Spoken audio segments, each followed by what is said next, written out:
William, hopefully your favorite videographer from Two Hats Publishing. I welcome you to another Two Hats special of community events. Let's look in and see what's really happening.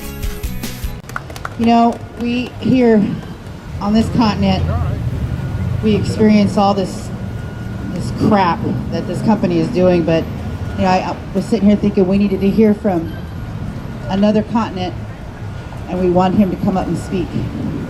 If you will introduce yourself and who you're with and everything, tell us about what you're doing. Thank you so much. We're very humbled and very honoured that you would share with us your equipment to tell our story. It's a fairly simple story. On the 15th of June last year, we had 230 maintenance workers that subcontracted to ExxonMobil. And ExxonMobil, through their contractor that we work for, they terminated every worker and just cut us off. They sacked us, every single one of us. We've all got families, and on the 15th of June, they terminated us. They proceeded to offer us our jobs back the very next day, but with a 40% pay cut and with losses to our conditions that we had previously enjoyed. And it was a take it or leave it deal. If we either signed it or we didn't. And with that came along, we used to work on an oil rig, which was off the coast of Australia. And we used to go to work for 7 days at a time, and then we'd come home for 7 days. They wanted to change that and take us away from our families for up to 52 days at a time. And within those 52 days, they were implementing a stand-down clause that meant that if their facility broke down and we couldn't do our work, that they could stand us there away from our families, our wives and our children, but not pay us at their discretion. So how many days we could be there working for 52 days, how many of those days are we actually going to get paid for being away from our families? So we said we can't accept this. We're not going to take this, this big sacrifice that could in turn affect our wives and our children and our families. We don't want to see anyone's families destroyed. So we said to ExxonMobil that, we're not going to accept these jobs back. And they didn't like that. So we set up a protest similar to what you guys are doing here.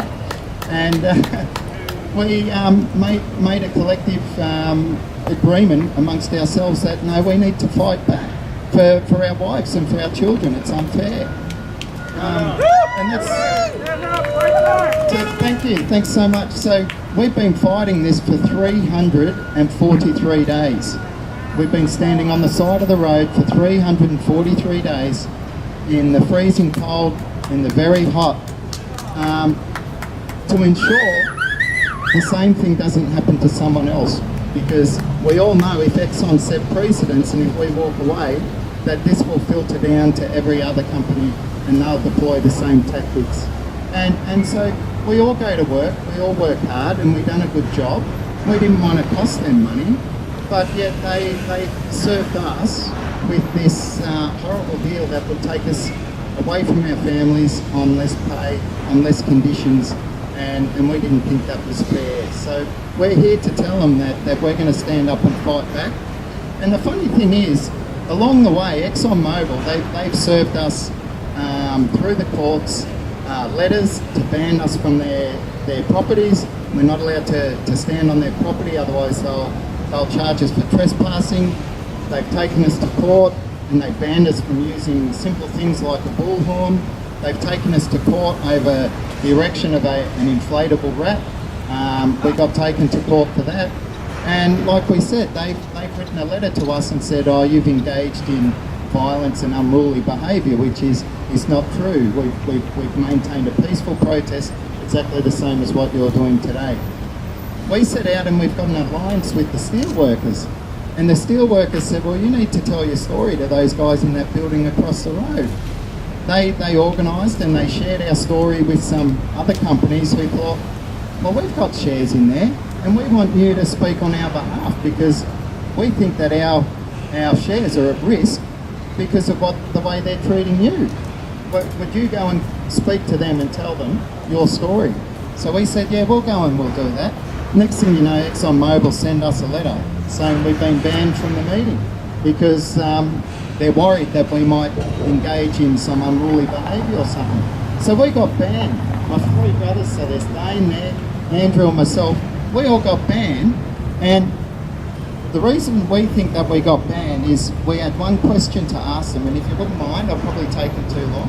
I'll read to you the question that we wanted to ask them. And it's a simple question, and we wanted to ask Mr. Woods. The cost estimates of ExxonMobil's anti-unionising strategies in Australia are becoming staggering. Company officials boasted of a $300 million fund that it would use to change work rules and conditions. So we allege this fund has been exhausted on costs related to the dispute, such as increased security, training of unskilled workers, transportation, food and temporary housing for the unskilled workers, plus other untold wasted expenses. The cost savings that the company demanded upon our families that would have been affected by this would add a mere $4 million to their company profits. But this labour dispute has been going on for 350 days, and we think, and we believe, and we allege the company has spent over $1 million a day fighting the 230 families. So we were asking, when is ExxonMobil actually going to come to the realisation that its workforce should be looked on as an asset, not fixed costs, and that that must be slashed? And when will the company disclose the exact costs of this unprovoked dispute? It's a simple question, but we know they don't want to answer it.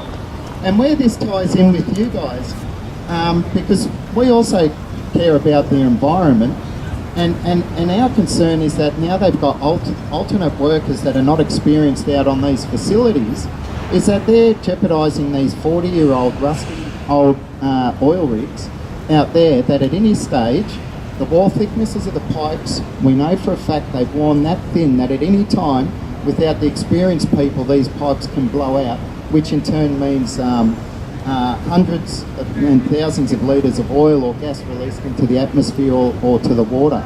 So these facilities need to be maintained by good quality tradesmen that are experienced, and we're looking at, between the three of us here, just 60 years experience, but that's 60 years that they've lost overnight for three people.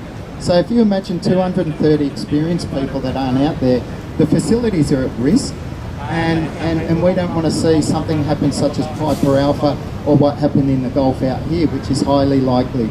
So good on you guys. We encourage you guys to keep up the fight. We're going to stand up and fight back for as long as it takes for our families too. And we can't thank you enough for giving us this opportunity. So thank you so much. Thank you. Australia! This is William, hopefully your favorite videographer from Two Hats Publishing.